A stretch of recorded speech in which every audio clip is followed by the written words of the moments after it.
मैं शरीर नहीं हूं, इस बात को स्पष्ट करते हुए पूज्य स्वामी रामसुखदास जी कहते हैं, अपने को शरीर मानने से ही जन्म मरण दुख संताप चिंता ये सभी आफतें आती हैं।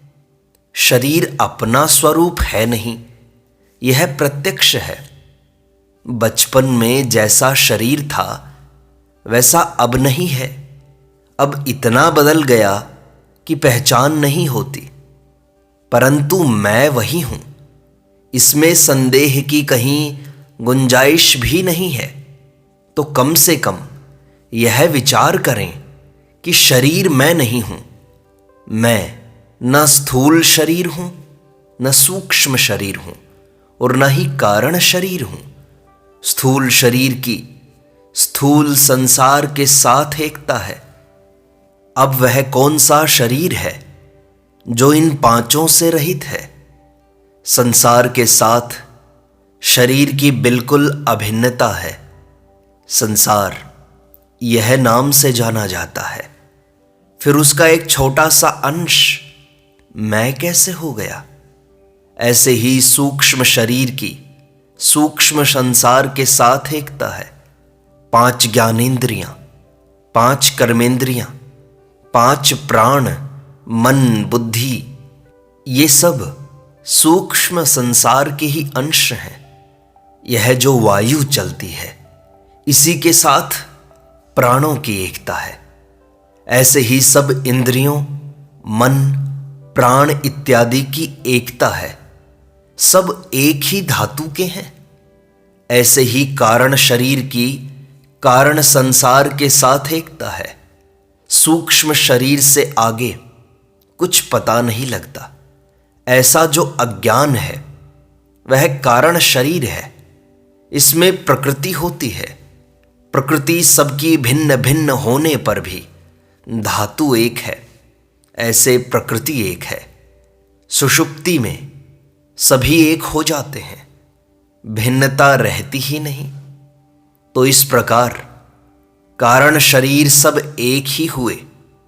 अब इसमें यह मैं हूं, यह मैं नहीं हूं, यह मेरा है और यह मेरा नहीं है, यह बात सच्ची नहीं है। यह व्यवहार के लिए काम की है। अपने को शरीर मानना गलती है। इस गलती को हम आज मिटा दें तो महान शांति मिल जाए, बड़ा भारी आनंद मिल जाए। पर सुनकर केवल सीख लेने से यह गलती मिटेगी नहीं। यह शरीर इदमता से दिखना चाहिए। इदम शरीरम, जैसे यह छप्पर अलग दिखाई देता है, ऐसे ही शरीर का अनुभव भी बिल्कुल अलग होना चाहिए। मैं इसे जानने वाला हूं और यह शरीर बिल्कुल अलग है, इस बात को सीखना चाहिए। सीखना या मानना ज्ञान नहीं होता। दृढ़ मान्यता भी ज्ञान जैसी प्रतीत होती है, पर मान्यता मान्यता ही होती है, बोध नहीं होती। उसका साफ साफ बोध होना चाहिए। परिवर्तनशील वस्तु मेरा स्वरूप नहीं है, ऐसा अनुभव हो जाए तो तत्व ज्ञान हो गया, मुक्ति हो गई, परमात्म तत्व की प्राप्ति हो गई, स्वरूप की प्राप्ति हो गई और वह नित्य प्राप्त की प्राप्ति है। क्योंकि अपना स्वरूप अप्राप्त हुआ ही कब? हम तो पहले से ही खुद को प्राप्त थे। और जो प्रतिक्षण बदलता है वह कभी किसी को प्राप्त नहीं होता। वह कभी किसी को प्राप्त हुआ ही नहीं है आज तक। प्राप्त तो अपना स्वरूप ही है, परंतु अप्राप्त को प्राप्त मानने से जो प्राप्त है वह अप्राप्त जैसा हो गया है। जब तक अप्राप्त को अप्राप्त नहीं मानेंगे तब तक प्राप्त की प्राप्ति नहीं दिखाई देगी। देखो, सुनकर सीख लेने और मान लेने का नाम ज्ञान नहीं है। ज्ञान ऐसी चीज नहीं है। ज्ञान तो एकदम उसी क्षण होता है, उसमें अभ्यास नहीं है। अभ्यास करना उपासना है, उपासना उपासना ही है, बोध नहीं है।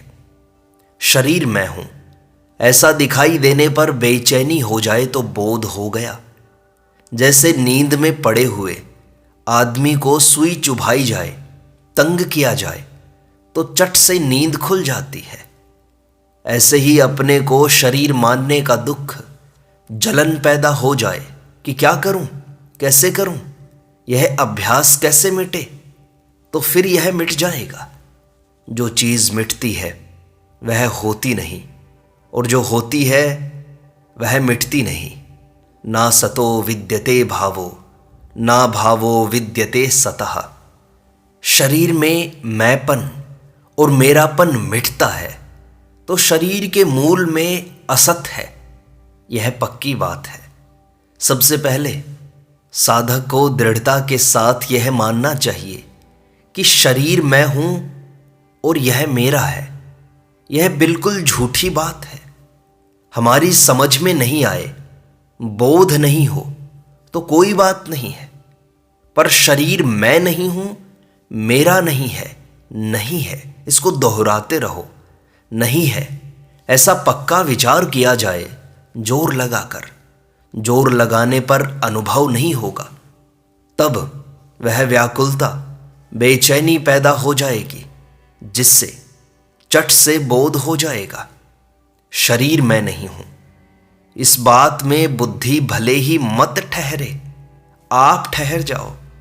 बुद्धि ठहरना या नहीं ठहरना कोई बड़ी बात नहीं है। यह मैं नहीं हूं, यह खास बात है। अहम ब्रह्मास्मि, मैं ब्रह्म हूं।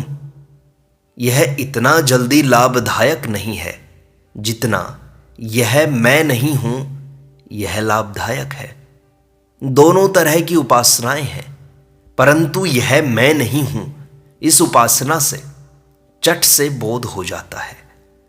लेकिन खूब विचार करके पहले यह तो निर्णय कर लो कि शरीर मैं और मेरा कभी नहीं हो सकता। ऐसा पक्का जोरदार विचार करने पर अनुभव नहीं होने से दुख होगा। उस दुख में एकदम शरीर से संबंध विच्छेद करने की ताकत है। वह दुख जितना तीव्र होगा उतना ही जल्दी काम हो जाएगा। मैं क्या हूं ऐसा विचार मत करो, इसमें मन बुद्धि साथ में रहेंगे। जड़ की सहायता के बिना मैं क्या हूं ऐसा प्रश्न उठ ही नहीं सकता, और समाधान भी जड़ को साथ लिए बिना कर ही नहीं सकते। इसलिए जड़ की सहायता से जड़ की निवृत्ति एवं चिन्मयता की प्राप्ति नहीं होती, नहीं होती, नहीं होती। मैं चिन्मय हूं, इसमें बुद्धि की सहायता है और अहमता भी साथ में रहेगी ही। पर यह जड़ मैं नहीं हूं, नहीं हूं, नहीं हूं, इसमें जड़ता पर नहीं का जोर लगेगा। चिंतन भी देखो जड़ता का ही है और निषेध भी जड़ता का ही है।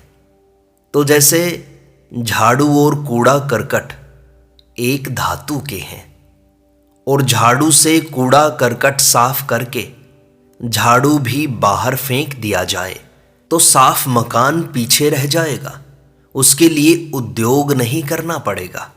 ऐसे ही जड़ता के द्वारा जड़ता की निवृत्ति करने पर ब्रह्म पीछे रह जाता है। ब्रह्म के लिए उद्योग नहीं करना पड़ता। बिना प्रकृति की सहायता लिए उद्योग होता ही नहीं। मैं यह नहीं हूं, इसमें मैं और यह एक जाति के हैं। यह जो मैं है यह दो तरफ जाता है। एक मैं जड़ता की तरफ जाता है और एक मैं चेतनता की तरफ जाता है। चेतनता की तरफ मैं मानने से कि मैं चिन्मय हूं, इससे जड़ता का मैं मिटेगा नहीं, और जड़ता की तरफ मैं मानने से कि मैं यह नहीं हूं, ये स्वतः रहेगा। इसलिए साधक के लिए मैं यह हूं की अपेक्षा मैं यह नहीं हूं, ये बहुत ज़्यादा उपयोगी है। मैंने दोनों तरह की बातें पढ़ी और उन पर गहरा विचार किया है, इसलिए मैं अपनी धारणा कहता हूं। देखो, आपको नहीं जचे तो आप जैसा चाहे कर लें, पर निषेधात्मक साधन से स्वरूप में स्थिति जितनी जल्दी होती है, उतनी जल्दी विधियात्मक जो साधन है कि मैं ब्रह्म हूं, उससे नहीं होती।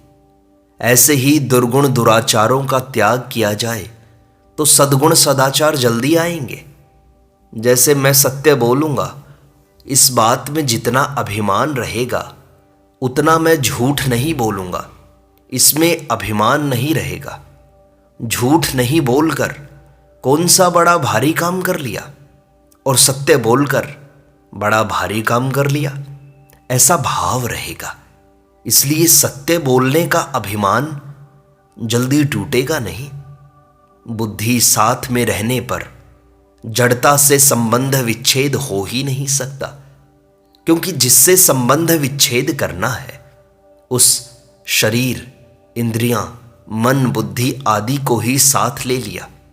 इस तरफ विचार न करने से ही बहुत वर्ष लग जाते हैं।